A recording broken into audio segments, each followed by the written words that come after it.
L'une après l'autre, les charges explosives sont minutieusement installées. 1300 mortiers doivent ainsi être préparés pour le feu d'artifice du 15 août à Biarritz, selon des angles de tir et une implantation définie longtemps à l'avance. En fonction de la scénographie, en fait, on prépare le chantier de manière très précise avec des angles à respecter et pour que sur le chantier tout soit le plus simple pour les artificiers, pour qu'ils puissent suivre en fait un plan de tir et qu'on sache exactement où vont aller les bombes au mètre près dans le ciel. Il y aura 2 pas de tir, le premier ici sur le rocher du Basta, le second sur la grande plage. Et voilà à quoi ressemblera ce spectacle pyrotechnique.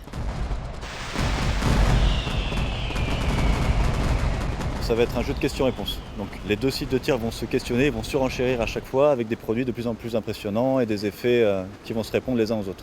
Le gros du public en fait va être positionné entre la plage et le Basta, donc au niveau du casino par exemple.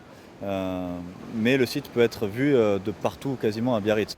En raison de la canicule, la préfecture a déconseillé les feux d'artifice aux collectivités publiques, mais Biarritz a malgré tout maintenu l'événement. En bord de mer, il présenterait peu de risques d'incendie selon la municipalité, qui assure avoir pris toutes les mesures de sécurité nécessaires. Avant chaque feu d'artifice, on arrose les bois et les arbres.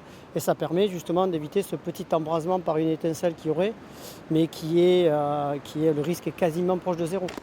Prévu à 22h45, ce spectacle d'un budget d'environ 140 000 € devrait attirer au moins 120 000 personnes.